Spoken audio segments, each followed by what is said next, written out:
ఈ మధ్యనే మాస్టర్ సినిమాతో సూపర్ హిట్ అందుకున్న స్టార్ విజయ్ తాజాగా ఇప్పుడు బీస్ట్ అనే సినిమాతో ప్రేక్షకుల ముందుకొచ్చారు. Varun doctor fame Nelson Dilip Kumar ఈ సినిమాకి దర్శకత్వం వహించారు. స్టార్ బ్యూటీ పూజా హెగ్డే ఈ సినిమాలో హీరోయిన్ గా నటించింది. యాక్షన్ కామెడీగా ప్రేక్షకుల ముందుకొచ్చిన ఈ సినిమా ఇప్పటికే పలుమార్లు వాయిదా పడి తాజాగా ఇవాళ అనగా April 13, 2022 థియేటర్స్ లో విడుదలైంది. తెలుగులో కూడా బీస్ట్ అనే టైటిల్ తో విడుదలైన ఈ సినిమా ఎంతవరకు ప్రేక్షకులను మెప్పించిందో చూసేద్దామా. వీర రాఘవన్ ఒక రా ఏజెంట్. కానీ తను ఒక మిషన్ లో ఉన్న సమయంలో ఒక సామాన్య పౌరుడి ప్రాణాలు పోవడంతో వీరరాఘవన్ తన జాబ్ మానేస్తాడు. ఆ పిల్లాడి చావుకి తానే కారణమని డిప్రెషన్ లో ఉన్న వీరరాఘవన్ ప్రీతి అనే సైకియాట్రిస్ట్ ని కలుస్తాడు. వారిద్దరూ కలిసి ఒకేసారి చెన్నైలోని ఒక మాల్ కు వెళ్ళగా ఆ మాల్ ని ఒక ఆర్గనైజేషన్ వాళ్ళు హైజాక్ చేస్తారు. అప్పుడే అరెస్ట్ అయిన తమ హెడ్ ఉమర్ ఫరూక్ ని విడుదల చేయాలని డిమాండ్ చేస్తుంది. టెర్రరిస్టుల వద్ద బందీలుగా ఉన్న వీరరాఘవన్ ఎలా ఆ మాల్లో ఉన్న సామాన్యులను కాపాడతాడు అని తెలియాలంటే ఈ సినిమా చూడాల్సిందే. రా ఏజెంట్ గా విజయ్ నటన ఈ సినిమాకు పెద్ద హైలైట్ గా చెప్పుకోవచ్చు. తన పాత్రలో ఒదిగిపోయి విజయ్ చాలా బాగా నటించారు.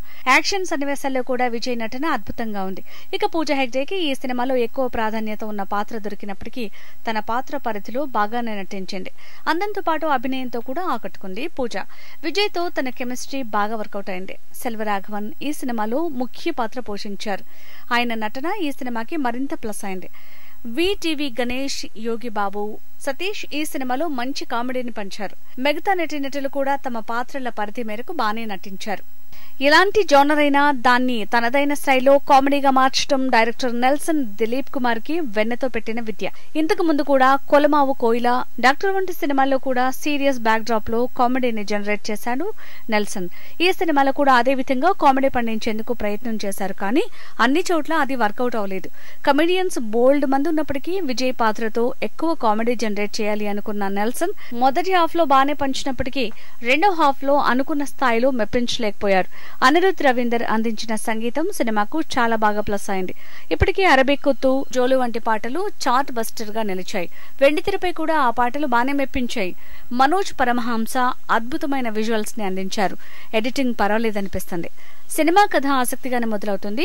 మొదటి హాఫ్ లో చాలా వరకు డైరెక్టర్ కామెడీ మీద ఫోకస్ చేశారు. కమెడియన్స్ చాలా మంది ఉన్నప్పటికీ VTV గణేష్ కామెడీ మాత్రమే కొంచెం పర్లేదనిపిస్తుంది. సెల్వరాఘవన్ పాత్ర కూడా చాలా బాగా రూపొందించారు. ఇక మొదటి హాఫ్ తో పోల్చుకుంటే రెండో హాఫ్ కొంచెం డల్ గా అనిపిస్తుంది. అక్కడక్కడ వచ్చే కామెడీ సన్నివేశాలు కూడా అంతగా అనిపించకపోవడంతో సినిమా కొంచెం బోర్ కొడుతుంది. విజయ్ తన అద్భుతమైన నటనతో చాలా వరకు ఇలాంటి డల్ మూమెంట్స్ ని కవర్ చేశారు. కానీ కథలో కొంచెం లాగ్ ఉండటం సినిమాకి మైనస్ గా నిలిచింది. ఓవరాల్ గా బీస్ట్ సినిమా కేవలం కొన్ని సన్నివేశాల్లో మాత్రమే అద్భుతంగా ఉంది. బీస్ట్ గా విజయ్ నటన అద్భుతం, కానీ సినిమా మాత్రం యావరేజ్.